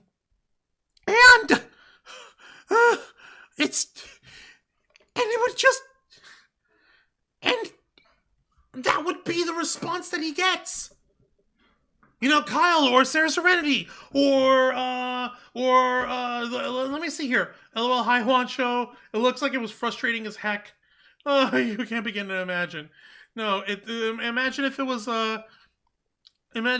any of our viewers and we fucking told them that, hey, we're setting up a new direct to chat with us, directly chat with the flock, and we fucking send them to this AI shit. Yeah, imagine if it was Ulysses Fartknocker or Aaron Cooper or fucking any one of our other audience members. If they're fucking trying to get a response from us and we have a fucking AI thing of Jose, imagine. Or AI of Dragonfang. We'd want to strangle ourselves. And our audience would want to strangle us at the same time. Because they fucking know you can tell AI cadence from a mile away. Like that. Why in the hell anyone would willingly push this shit is beyond me. Because AI is a new thing, bro. Gotta keep The new fad. bro. You see? They get it. Can you not hear my sarcasm? Oh, no, of course we can hear your sarcasm, but you just proved my point more. Like, yeah, that's exactly it. Going back to my earlier point, because AI slop is the new fad. It's the new popular fad until something cooler comes along.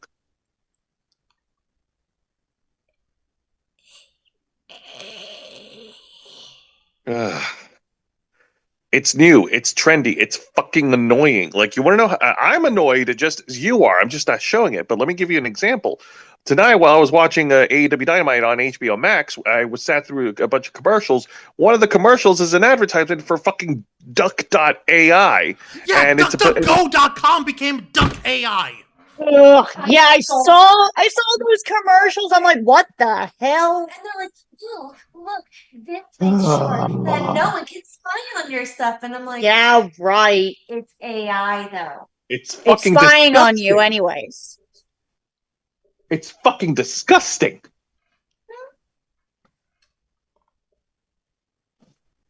Sorry, what was that last part, Dragonfang? It's spying on you anyways. It's AI. Your face. Am I wrong? No, you're not wrong. Fuck. And they're freaking ads. Oh, it keeps people from spying on you, and yet it also does the spying. Like, nobody spies on you, in parentheses, in like tiny 0.5 point font, except for us. Fucking shoot me. Oh my lord. Aaron Cooper was saying, by the way, it was over here saying earlier, LOL Hi Juancho, it looks like it was frustrating as heck. And Kyle even said, you'll get nothing and like it. Oh. It doesn't sound normal for sure. AI sucks. I had heat sickness earlier today, so bad everything looked green and blue, said Sarah. Oh my god, Sarah, no. Fuck. Please hydrate. I know how hot it is out in Orlando. Fuck me sideways. I am so sorry, sweetie. I'm sorry. I'm really fucking sorry, but oh my god, not as sorry as this fucking AI shit is. This shit's sorry as hell. I just can't. I just can't anymore. Like, I even went ahead and shared a Forbes article that actually came out last week on July 1st, written out by Zoe Soon, a contributor. Let me see here. For Forbes magazine, this headline reads, Inside VidCon 2026, creators are the new media companies. Even here, they fucking have it summarized. Hang on.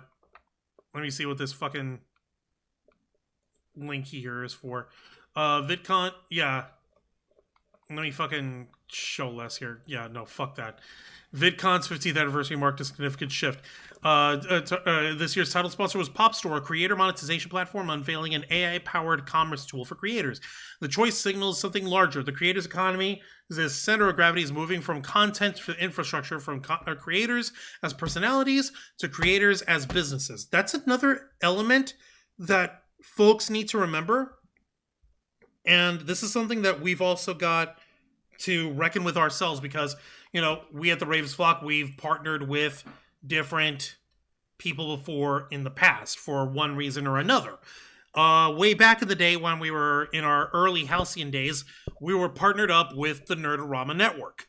All right, the idea was, hey, Nerdorama Network would push the Ravens Flock on their viewers, and we would advertise and continue branding as part of Nerdorama Network.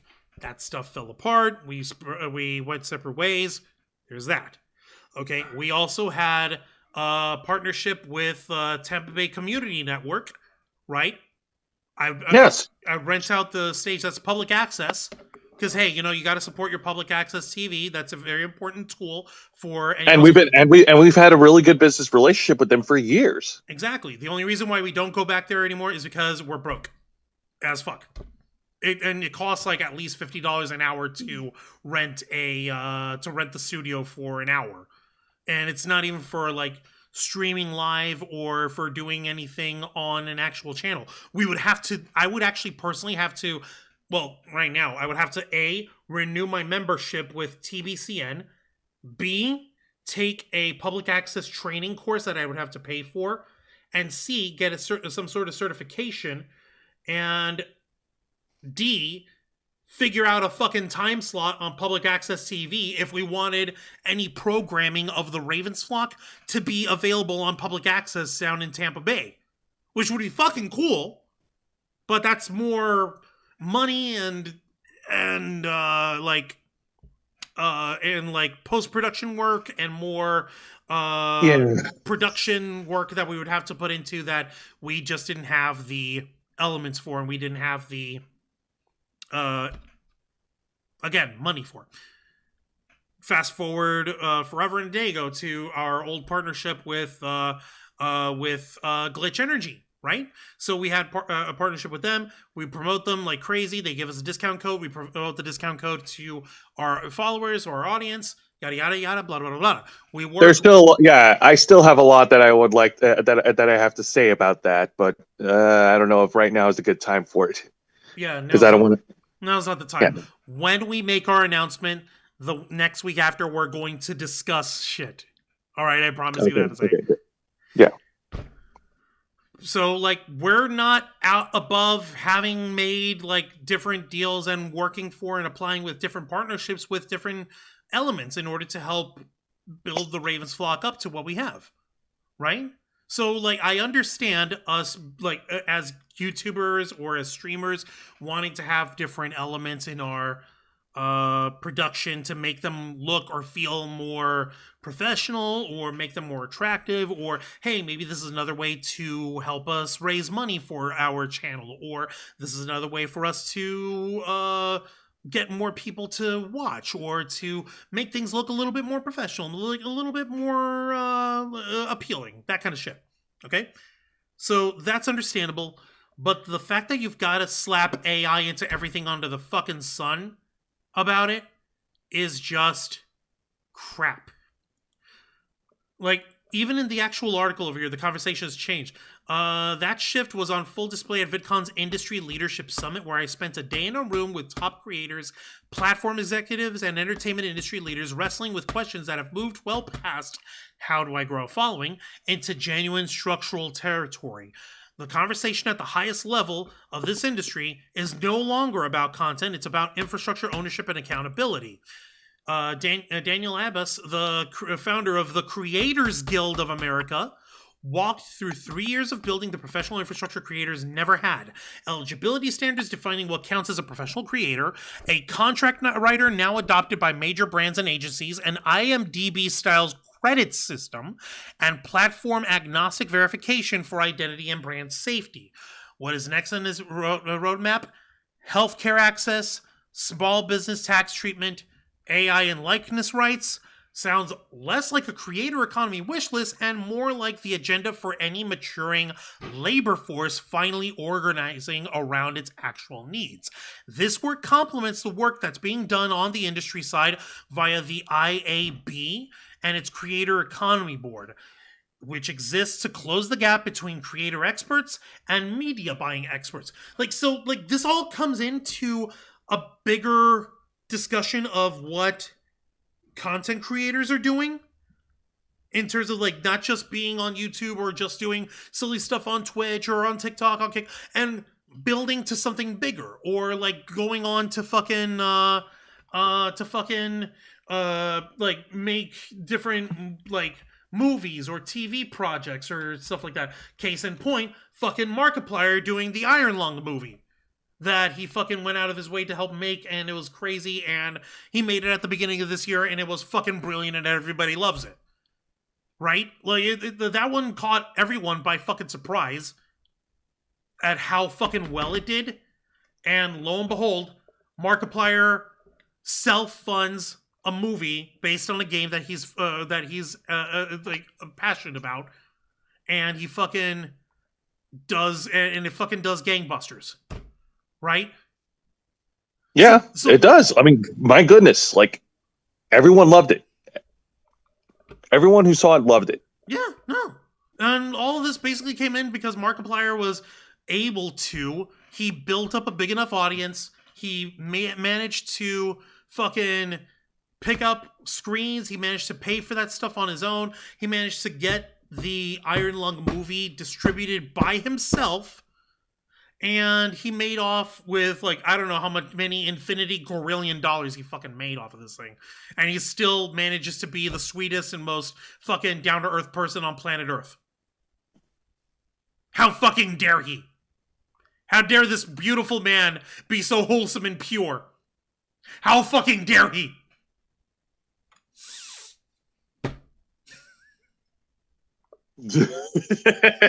Oh, God.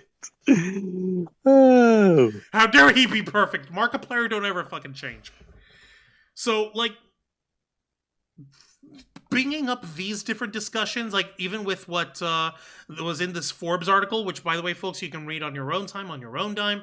You can read that on your own, and we can have these discussions of of building up the elements of creators becoming a powerhouse unto themselves. Imagine if we had the Ravens flock as a studio or whatever. If we had enough subscribers and enough people that we could buy a tiny little old warehouse that we can convert into a film studio, and we on one side we continue doing our streams, and on the other side, if any of us write a story or a fan film of a video game, we film our stuff in it and we put it together. Imagine if we did something like that. We'd be losing our minds, right? Dragonfang, Zayana Rose, you ladies are in the middle of writing your own stories. You're in the middle of creating your own immaculate little universes of your own. Imagine if we decided, hey, let's adapt that to screen or whatever. And if we had the infrastructure to we would scream, That's hyperventilate, and scream some more. Yeah. And then pinch ourselves and make sure that It's not a dream. Or is this actually reality? Yeah. And it would be fucking wonderful. Like, if we did something Iron Lung style, like Markiplier over here, we'd be losing our fucking minds. And that'd be awesome. But I can guarantee you, Markiplier did not need to use any AI shit to get to where he was. To get to where he is now. He doesn't need that shit. He likely never will, right? Because he got to this shit now, to this status that he's on without needing it.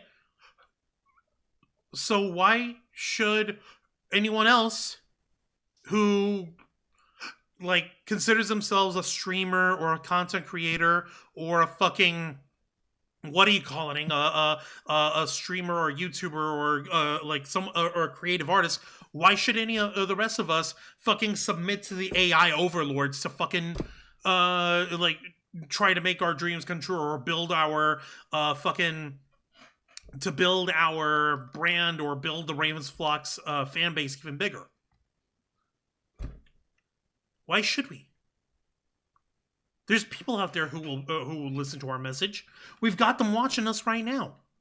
They tell other people about us, and those folks actually come in and check us out and see what we're all about as well. So what the fuck is AI there for? Except for scraping data and helping build up these algorithms that get sold to other AI companies that just continue pervading and perversing and penetrating our privacy.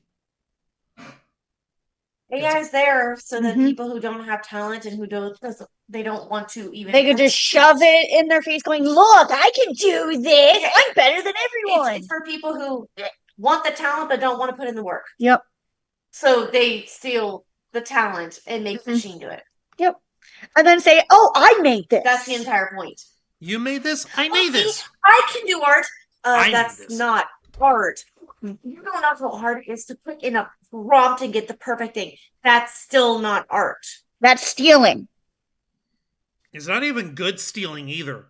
If you wanted to be like other artists, put a pen or a pencil to paper and work until it's practice, practice, practice. That's what all artists say. It's practice. Years and years of practice and honing that talent. Anyone can draw. You just got to practice. But this AI slop, you're not even... What the fuck are you thinking? Saying that, "Oh, I could do this. I'm better than all the other artists." No, the fuck you ain't. You just pushed a button. Anyone could push a button. Oh, but I typed this real good. I typed this real well, and I gave a real specific prompt, bruh. And? Like, so fucking what, pal?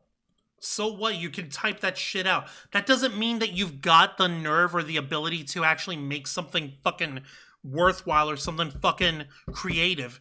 If you don't believe me, like literally earlier today, oh man, I can't look away from this beautiful man. Fucking Markiplier. You beautiful bearded bastard. He's too good for us, man. He's too good for us. I'm sorry. No, sorry. Like earlier today, on my political campaign Twitter page, which is @JuanArouse2026, I came across this guy who fucking basically took a photo, a still shot of George Costanza, you know, Jason Alexander from on Seinfeld, right? Yeah. Like, you ladies, you know Seinfeld, right? You never watched Seinfeld? You don't know? No. I don't think so. Okay, it's all right. You don't gotta worry about it. What this guy did is, like, he took a screenshot of Jason Alexander's character, and from there, that just because it was funny or as a meme or whatever the fuck, he fucking turned it into a really shitty AI video of the guy as Duke Nukem. And I fucking, just because I knew how fucking ratchet this was, I'm gonna show you guys. because I actually want y'all to see what the original photo was. And yeah, like here's the stupidity. Okay, so, and fucking this is also done using AI generated shit, so you can take this shit for what it's worth. Okay, so here we go. All right, so this person at C Dalton Eric. I made this to mock the modern bald plus beard look, but goddammit if Costanza doesn't look great here. Over here on the left, this is what George Costanza, Jason Alexander, the character, looks like. Over here, using AI shit, you fucking made him bald and gave him a stubbly beard. What happened then was this other person taking that and just making him into Duke Nukem. And I can play this shit because there's no copyright when it comes to AI. So fuck you at McKean.enjoyer, also known as Commander Kasparian. I don't know who the fuck you are, but yeah, Anna Kasparian, she's got fucking problems too. The jerk store just called. And they're running out of you! Eat lead! The jerk store just... Wow, that's actual trash. Yeah. Not only is it trash, check out the cigar. And it's gone. Also, the fucking sunglasses lenses don't match. The one on the right looks like a fucking heart-shaped lens, and the other one looks normal. And he's pointing his fucking submachine gun over here on the side, and the bullet holes are showing up over here in the background. And not even well on the background, they're fucking showing up as if they were part of the foreground of the screen. To which I fucking just responded saying, a chunk of America is in drought. The Gabe Cube is running $1,000 at base price, and Peter Thiel is in your living room right now, moistening himself to his stock portfolio rising. But yeah, sure, this a cool meme, bruh.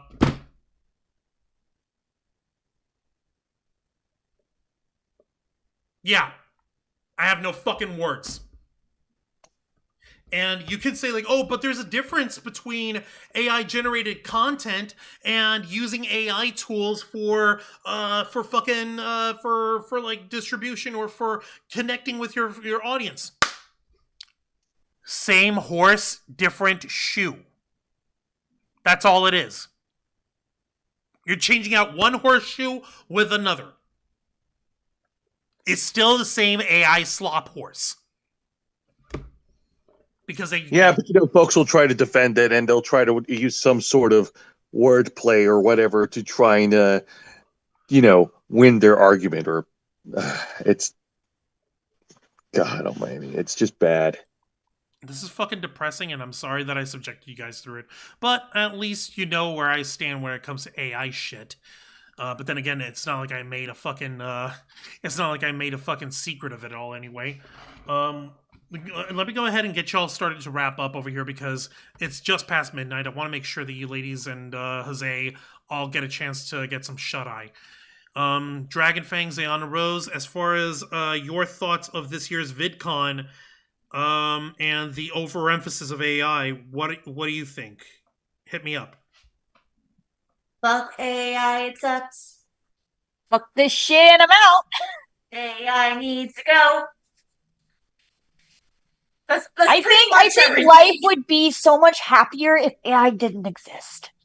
Well, the bad AI. Some AI is good. Again, if it doesn't... When we say we hate AI, it is generative AI. Assistive AI has always... We've always used it. I mean, people do understand that, spell check technically is considered AI. Technically, but it's also an AI that's still like, hey, just checking against the. Well, again, that's assistive. Yeah, that's assistive, and also, we also aren't grouping it with the AI that is already in video games that dictates how NPCs act, because that's coding. Right, yeah. So we just hate generative AI that steals stuff. It's such trash. Mm-hmm. It's such trash. So yeah, no, that's our thoughts. Fuck AI. Mm-hmm. Oh And my again, Lord. I've never once heard of VidCon until you mentioned it. I'm sorry. Like in my defense, like VidCon is kind of a big deal, but it really like but at the same time, like these like it's so telling how badly VidCon has fallen off that you hadn't heard of it in the entirety of its 15 years reign. That is very telling over here, and I'm real sorry about that. Because truthfully, like, if y'all were more into like streaming or getting in with other streamers or other like Twitch streamers or VTubers or anybody like that, I'm pretty sure that would be something that you'd be interested in or have an enjoyment on. So I'm pretty sure that would be okay. But since it's not exactly your bag, I don't blame you. But at least now you also see, like, imagine if like Holiday Matsuri or MegaCon or MetroCon, they started using AI in all their shit. We would lose our minds. We'd lose respect of everybody running those conventions if they did that, but then we would also lose our fucking minds, right? Pretty much.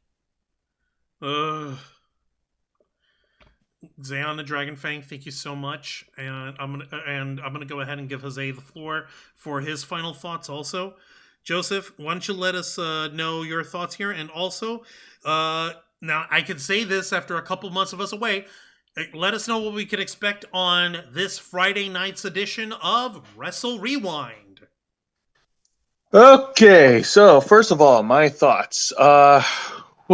VidCon, my goodness. I wouldn't have a problem with VidCon if they didn't advertise or like make some sort of justification of getting into the AI sloppy bed. But at the same time, like I said earlier, like it is a fad. It is a growing fad, and everybody and their mother is getting in on this, and it's not good.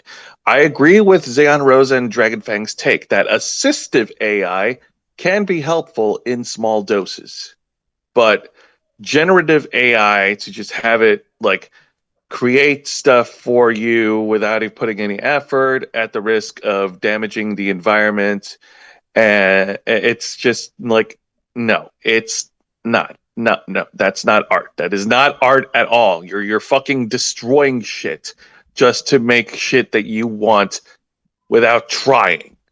It's fucking ridiculous. And I don't know, like I haven't seen any negative reviews or negative comments against VidCon after this year. So I'm not sure if this is going to be the big the big nail the big thing that's going to kill it, because VidCon has been around for a long time. It's been around longer than our channel. Let me put it that way. Only by a year or two. Only by a year or two, but the point is, like, it's like at the very least it'll create some sort of buzz, and VidCon will take a hit. It's not going to be not necessarily a big hit. Okay, it's 3 years older than us. Oh, 3 years older than us? Okay, well, my point is, it's not going to slow them down. It's not going to slow them down, and unfortunately, this fad of AI is not going to be going away anytime soon, as long as people keep fucking using it and repurposing it for their own means. That being said, so for this Friday night's edition of Wrestle Rewind, which is every Friday night at 7:30 p.m. Eastern, right here on YouTube and Kick, join me and my tag partner, Mr. Juan Arouse, as we get back on the train and start reviewing the weekly popular shows in pro wrestling: WWE's NXT, AEW Dynamite, and TNA Impact. As Juan pointed out earlier, I've been away from doing Wrestle Rewind for months. So I am coming back in as a lapsed fan of wrestling and finally dipping my toes back into the weekly grind. Same with Juan. So We'll have plenty to talk about on this week's edition of NXT, this year's TV special of AEW Beach Break, which took place over in our neighborhood, on our front, Clearwater, Florida. Yeah, and we'll it have was earlier tonight over at what's his face and in Clearwater. So yeah. And we'll have more to talk about on TNA Impact, because I have a lot to discuss about TNA Impact, and I'm not talking about things that are happy. Anyways, back to you, Juan. All right, thank you for that, Jose. I appreciate it immensely, and I'm going to go ahead and take y'all off the screen over here. Thank you, guys. And I'm going to finish this up as quick as I can. I'm really trying to get off the fucking anti-AI stuff, I promise. Fuck. But every fucking week there's something new with this shit. Every fucking week there's some other ridiculous fucking news story about fucking AI being injected into somebody's bunghole, and it's there to fucking scan for like fucking polyps in their colon or something.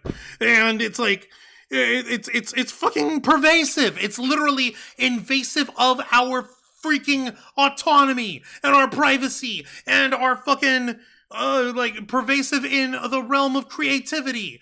And we don't fucking need that nonsense. We don't need it. If we wanted to have, like, it was supposed to be that AI helps us work so that we have more free time to be creative. It's not supposed to be, hey, the AI gets to be creative so we have more time to do work. And that's all we're fucking like ladling ourselves into, just like spooning us on over, like just fucking pouring it on as if you're Bugs Bunny in that witch's cauldron, and you're freaking having a jacuzzi in her cauldron that she's making a soup out of you or some shit. Oh, and so many people are still falling for it. So many people are still falling for it, regardless of the ethics, regardless of the expense, regardless of its pervasive fucking nature. People are still falling for fucking AI, and I cannot slap my hand with the back of my other hand hard enough.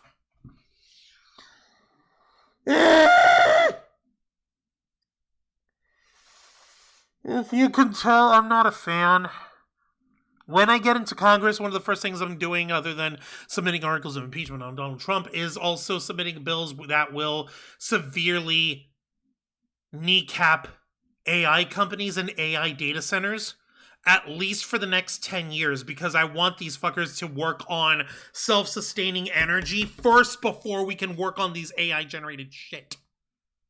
Yeah, I want the stupid AI people to use their own power, source, and I want them to fucking find a way to come up with self-perpetuating, renewable energy so that we can apply that shit onto AI. That way regular Joe Schmoes who live like 3 miles away and actually have to share their electric grid with these fucking things don't have their entire fucking neighborhoods destroyed and their water fucking polluted and their electrical grid being zapped all to hell, jacking up everybody's electric bills by $900 a month, just so that some asshole can give Elon Musk a pair of jiggly jugglies on his badonkey donks for the lulz. And yes, I am painting AI companies with a very broad stroke. I realize that. However, until and unless these AI companies can prove that they are not being a fucking net negative to our fucking society by simply existing and operating, I'm going to hold on to my prejudice against them. And I will do, like I said, I will do so until they can prove to me otherwise. So until then, unless you guys can come up with the fucking Doc Ock solar fusion reactor thingy that fucking is held together in a magnetic field and you need fucking robo-tentacles to hold in place like Alfred Molina did in Dr. Octagonopus, blah. Unless they can fucking do that, I am not changing my opinion on AI anytime fucking soon. which unfortunately means these fuckers are going to continue being pervasive. These fuckers are going to continue being ubiquitous in our daily lives. And they're going to continue bilking the regular-ass Joe Schmoes for every penny we're worth. And however this sad story turns out, you better believe that we'll be covering it right here on this show, the uncensored and uncompromising interview and review podcast of the Ravens Flock, The Black Files, hosted by yours truly, Juan Arouse. Be sure to request access as we go live every Wednesday night at 10 p.m. Eastern Time, simulcasting on YouTube and Kick. Hit the subscribe and the bell button, ring the notification bell to stay up to date on all of our content, become an inner flock, or by hitting the join button. And until next time, continue to follow us on Facebook.com/The Ravens Flock, Twitter.com/RavensFlock13, Instagram.com/The Ravens Flock online, Kick.com/The Ravens Flock, and of course, remember to hit the subscribe button and ring that tiny little notification bell right here on our flagship platform, YouTube.com/The Ravens Flock, humble home of the Black Files. Los Amigos Play, Wrestle Rewind, and the Ravens Flock. For Jose Casabona, Dragon Bait Confidence, the Honor Rose Cosplay, I am Juan Rouse. This has been the Black Files.